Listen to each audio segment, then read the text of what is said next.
Honorable members of the United States Senate, respected personalities, Senator Lieberman, General Jones, Ambassador Bولتون, Ambassador دوبریانسکی, and Ambassador Boloomfield.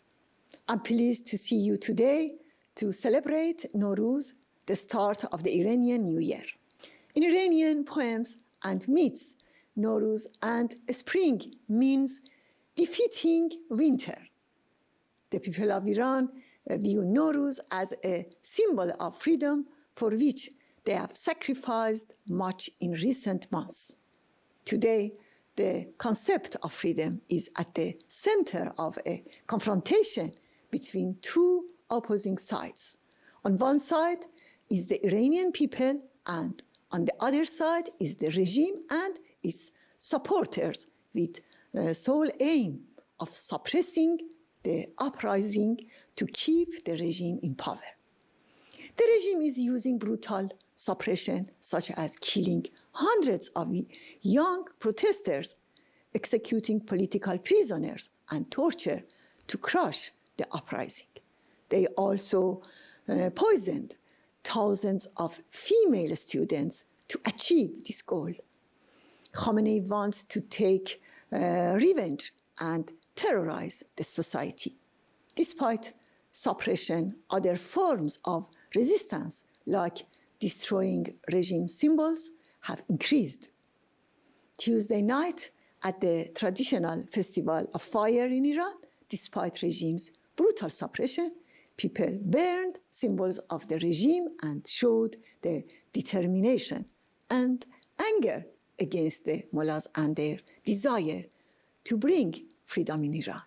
The events of the last 6 months have shown that the people of Iran want to change the regime, but change is impossible without an organized fighting force. This is where the resistance units come in, and their role is crucial. The regime is spreading disinformation in Iran and abroad to hinder the progress of the main Iranian force for change that are also echoed by the remnants of the former regime to promote the demonization project.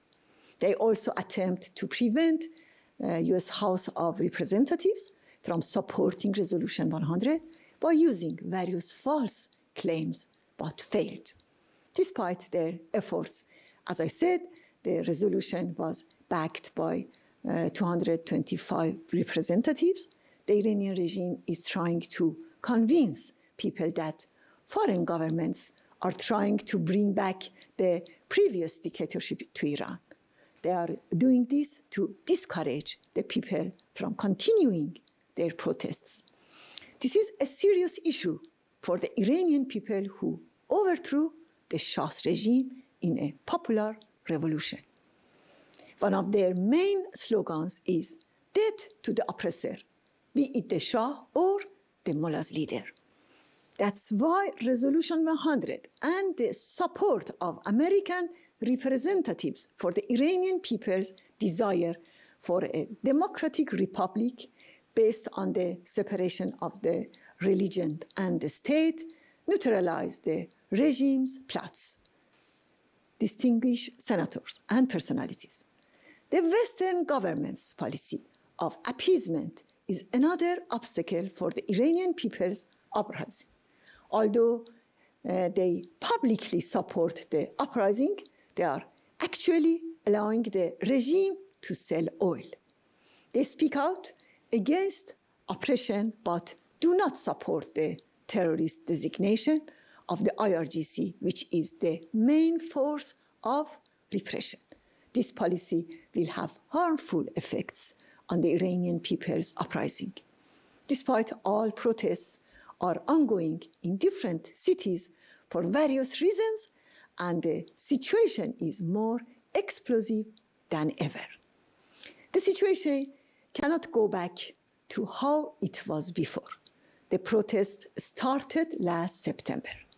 The recent uprising is not just a passing event, but deeply rooted in the fight against the mullahs 120,000 people have lost their lives, including 30,000 political prisoners who were massacred in 1988. 90% of them were MEK members and supporters.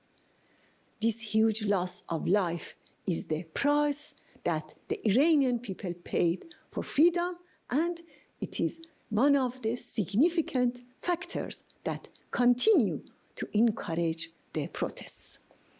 Speaking on behalf of the Iranian people's resistance, I suggest a special initiative that includes the following.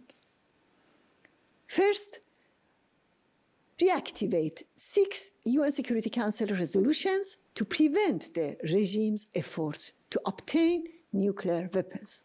The regime's nuclear negotiations are just a tactic to buy time.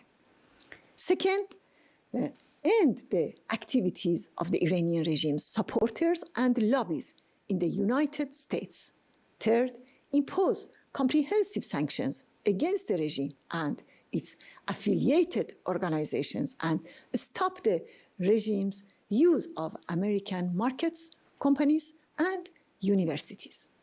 And fourth, recognize the legitimacy of the Iranian people's struggle to overthrow the regime and acknowledge the right of Iranian youth to self-defense against the Revolutionary Guards. Thank you all very much.